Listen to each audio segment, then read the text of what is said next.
नमस्ते दोस्तों, मैं हूं प्रमोद मोहंती और आज हम एक बहुत इंपॉर्टेंट और इन्फॉर्मेटिव टॉपिक के बारे में बात करने वाले हैं। हम समझेंगे कि इंडिया में एनवायरमेंटल लॉज और रेगुलेशन कैसे डेवलप हुए 1970 के दौर से लेके 1994 तक, जब पहली बार एनवायरमेंटल इम्पैक्ट असेसमेंट यानी कि ईआईए का नोटिफिकेशन आया था। आइडिया कहां से आया? 1972 में United nation conference on human environment Stockholm में हुआ। इसने एनवायरनमेंट प्रोटेक्शन को ग्लोबल एजेंडा बनाया। इंडिया ने वहां एक्टिवली पार्टिसिपेट किया और इसी के बाद हमारे कॉन्स्टिट्यूशन में आर्टिकल 48A और 51A ऐड किया गया, जो कि 1976 में हुआ था। अब वाटर एक्ट 1974, जो कि सरकार के द्वारा पहला कदम था, इसको क्यों लाया गया? क्योंकि पानी की क्वालिटी खराब हो रही थी, रिवर्स और इंडस्ट्रियल वेस्ट से पॉल्यूट हो रही थी। इस प्रॉब्लम को एड्रेस करने के लिए water prevention and control pollution act 1974 लाया गया। इसके तहत सीपीसीबी और हर राज्य में एसपीसीबी बनाए गए पॉल्यूशन कंट्रोल के लिए। Air act 1981। अब एयर एक्ट 1981 क्यों लाया गया? क्योंकि अर्बनाइजेशन के वजह से एयर पॉल्यूशन बढ़ने लगा। स्टॉकहोम कॉन्फ्रेंस के प्रेशर के बाद इंडिया ने air prevention and control of pollution act 1981 पास किया। इसमें भी सीपीसीबी और एसपीसीबी को एयर पॉल्यूशन कंट्रोल के लिए पावर दिए गए। सीपीसीबी और एसपीसीबी का फॉर्मेशन कैसे हुआ? अब सीपीसीबी बना 1974 में वाटर एक्ट के अंडर और एसपीसीबी बनाए गए हर राज्य में वाटर और बाद में एयर एक्ट के अंडर। इनका काम पॉल्यूशन कंट्रोल और स्टैंडर्ड्स बनाना, मॉनिटरिंग और कंप्लायंस इंश्योर करना था। मिनिस्ट्री ऑफ एनवायरनमेंट का फॉर्मेशन कैसे हुआ? 1980 में पहले डिपार्टमेंट ऑफ एनवायरनमेंट बना, फिर 1985 में ministry of environment and forest form हुआ, फिर 2014 में इसका नाम MOEFCC हो गया, जिसमें कि क्लाइमेट चेंज भी जुड़ गया। अब पहले कौन सी मिनिस्ट्री के अंडर काम करते थे?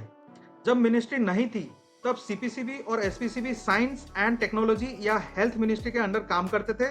1985 के बाद से MOEF के अंडर वर्क करने लगे। अब कंसेंट सिस्टम कब से स्टार्ट हुआ? जो कि हम लोग जैसे इंडस्ट्रीज में कंसेंट वगैरह लेते हैं, वो कब से स्टार्ट हुआ? अब वाटर एक्ट के अंडर कंसेंट टू एस्टैब्लिश और consent to operate system start हुआ 1974 से। एयर एक्ट के बाद सेम प्रोसेस एयर पॉल्यूशन के लिए भी लागू हुआ 1981 के बाद। सीपीसीबी और एसपीसीबी का रोल इन वाटर एक्ट और एयर एक्ट के अंडर क्या होता है?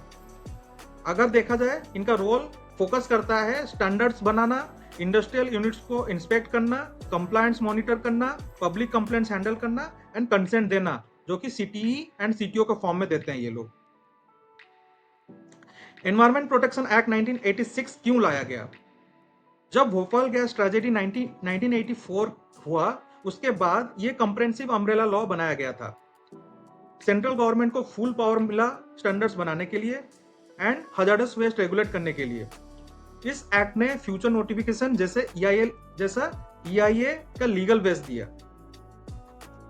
अब EIA नोटिफिकेशन 1994 पहला स्टैट्यूटरी स्टेप जो लिया गया, वो कब लिया गया और क्यों लिया गया? क्योंकि एनवायरमेंट प्रोटेक्शन एक्ट के रूल नंबर 5 के अंडर 27 जनवरी 1994 को EIA नोटिफिकेशन आया। इसमें शेड्यूल 1 के प्रोजेक्ट्स के लिए मैंडेटरी एनवायरमेंटल क्लियरेंस के सिस्टम इंट्रोड्यूस किया गया एंड ये ग्लोबल प्रैक्टिसेस जैसे कि यूएस, ब्राजील और UNEP को बेस बना के इंडिया ने भी EIA को लॉ बनाया। और अगर अभी हम लोग ये टेबल को देखें, जैसे detail of year wise events conclude करें, तो 1972 में स्टॉकहोम कॉन्फ्रेंस हुआ, 1974 में water act and CPCB SPCB form हुआ, 1981 में एयर एक्ट पास हुआ, 1985 में MOEF का एस्टेब्लिश हुआ, 1986 में EPA फॉर्म हुआ, जैसे एनवायरमेंट प्रोटेक्शन एक्ट फॉर्म हुआ एंड 1994 में पहला EIA नोटिफिकेशन आया। अब कंक्लूजन के ऊपर अगर बात करें तो दोस्तों, ये था इंडिया के एनवायरमेंटल रेगुलेशन के सफर 1970 से 1994 तक। हर लॉ एक दूसरे से जुड़ा हुआ है और ये सिस्टम अभी तक इवॉल्व हो रहा है।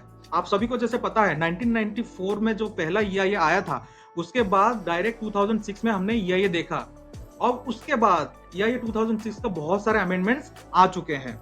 ऐसे ही दिन प्रतिदिन हमारा जो एनवायरमेंट लॉ है वो इवॉल्व हो रहा है। तो आज के लिए इतना ही।